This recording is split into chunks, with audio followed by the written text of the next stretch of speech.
नमस्कार दोस्तों, आप सभी का मेरे यूट्यूब चैनल पर बहुत बहुत स्वागत करती हूँ। आज मैं आप लोगों के लिए लेकर आई हूँ सुमित्रा नंदन पंत जी की कविता ताज। ताज कविता हिंदी साहित्य की प्रसिद्ध कविताओं में से एक है।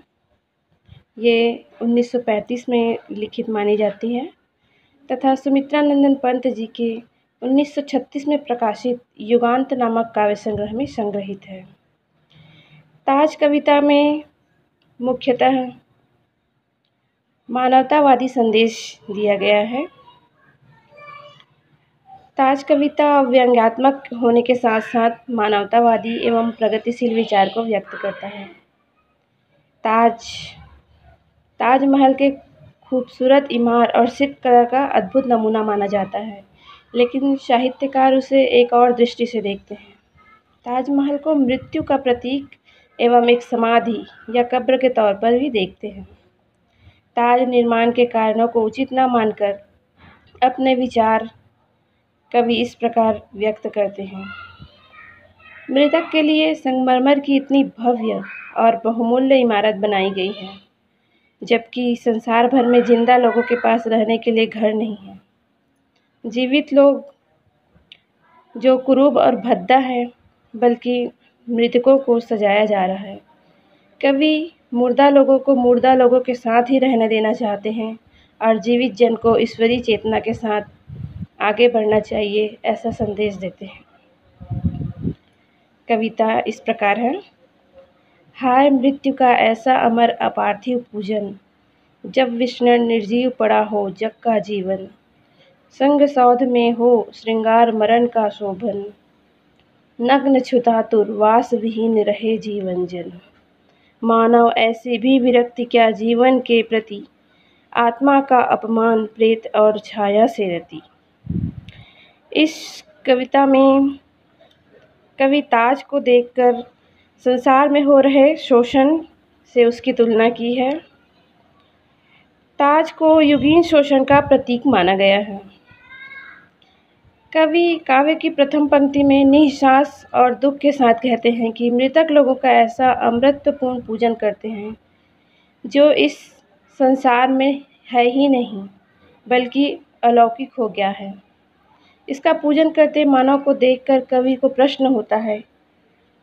कवि ताज को भव्य सौंदर्यमयी अलौकिक चिरस्थायी तथा आस्था श्रद्धा के प्रतीक मानते हैं, बल्कि यह स्मारक मृतकों के प्रति अपनी श्रद्धा और आस्था व्यक्त करता है, जो उचित नहीं है। जब संसार में रहने वाले जीवित लोगों का जीवन विषाद भरा है और दुखी है तथा निर्जीव जड़ चैतन्यहीन पड़ा हो, ऐसे समय में मृत्यु के पीछे इतना बड़ा व्यय और श्रद्धा रखना उचित या न्याय संगत नहीं लगता है। यहाँ मरण को संगमरमर के भव्य महलों में सुंदर और शोभायुक्त तरीके से श्रृंगार करके सजाया जाता है।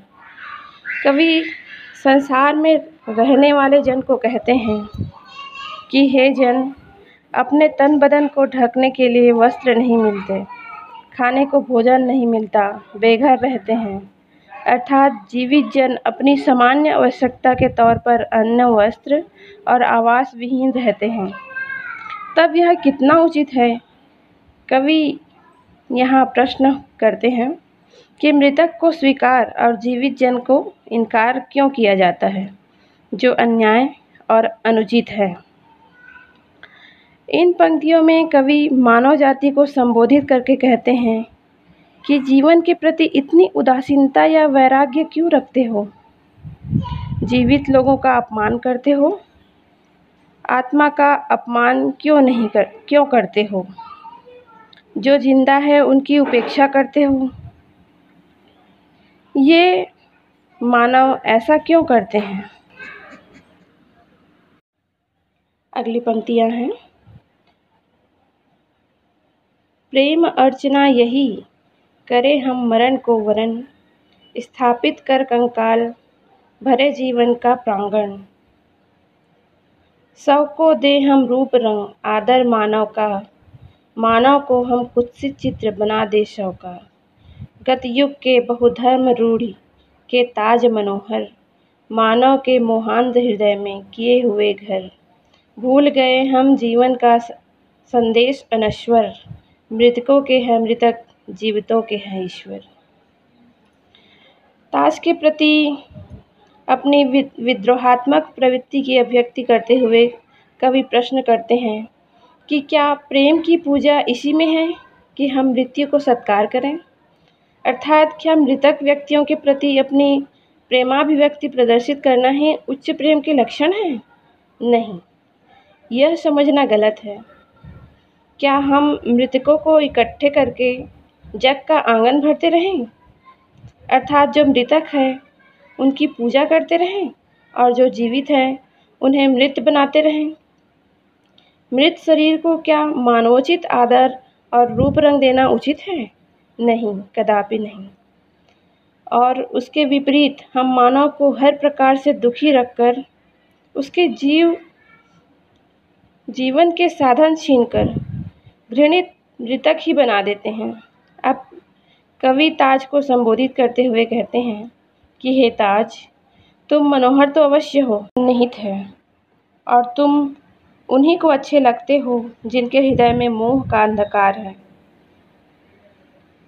हम संसार भर में मृतक के लिए भव्य और सुंदर संगमरमर की इमारतें, कब्र तथा महल बनाएं और उसमें कंकाल यानी अस्थि पिंजर रखें। संसार में जो मानव जीवित जन के लिए सुरक्षित है उसे मृतक को से नहीं भरना चाहिए। अतः जीवित मानव के प्रति प्रेम रखें, उनका पूजन करें और उसे जीवन में स्थान देना ही उचित है। पहले हमें जीवित लोगों के बारे में सोचना चाहिए और बाद में मृतकों की चिंता करनी चाहिए। दुनिया में जो मान सम्मान, आदर, रूप रंग, शोभा एवं सत्कार मानव को देना चाहिए, यही हम एक शव, मृतक या छाया को दे रहे हैं। कवि के अनुसार यह उचित नहीं है। कवि कहते हैं कि जीवन में जीवित मानव को एक भद्दा चित्र बनाकर छोड़ दें और जीवित मनुष्य को भद्दा प्रतीक समझकर उसे छोड़ देते हैं, जो उचित नहीं है। मुर्दे को जिंदा मनुष्य की तरह सजा रहे हैं, संवार रहे हैं, सम्मान दे रहे हैं, जबकि जिंदा मनुष्य को हम कुरूप बना रहे हैं, जो कि उचित नहीं है। गत यानी बीता हुआ भूतकाल।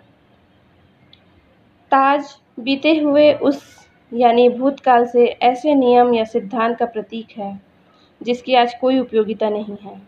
हम ताजमहल जैसे भव्य सुंदर स्मारक को बीती हुई रूढ़िवादी और सामंतवादी आदर्शों का सिद्धांत या प्रतीक मानते हैं, जबकि इनका वर्तमान समय में कोई स्थान नहीं है, होना भी नहीं चाहिए।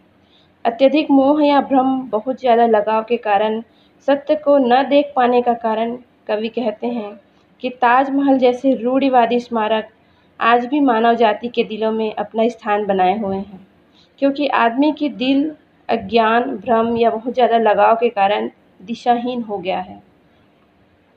लोग यह समझ पाने में असमर्थ हैं कि उन्हें किसको अपने मन में स्थान देना चाहिए या किसको नहीं देना चाहिए। उसी अज्ञानता के कारण ताजमहल जैसे स्मारकों को अपने हृदय में स्थान देते हैं, जबकि यह ताज मनुष्य के शोषण का प्रतीक भी है। हम मनुष्य जीवन मिलते ही जीवन के अनश्वर, अमर, सदा रहने वाला संदेश, नियम या सिद्धांत भूल गए हैं। कवि कहते हैं कि जिस जीवन के प्रति हम इतने लापरवाह हो गए हैं, ये अमर नियम था, सिद्धांत भूल गए हैं। कवि के अनुसार ये विधाता महापुरुषों या प्रकृति का नियम है कि मुर्दा लोगों को मृतकों के साथ ही रहना देना चाहिए, मृतकों की जिम्मेदारी मृतकों को ही लेनी चाहिए और जीवित लोगों को ईश्वर की साक्षी मानकर कर्म करते रहना चाहिए अथवा जीवन को श्रेष्ठ बनाने का प्रयास करना चाहिए। जो लोग जीवित हैं उनके भीतर ईश्वरीय तत्व है, चेतना है।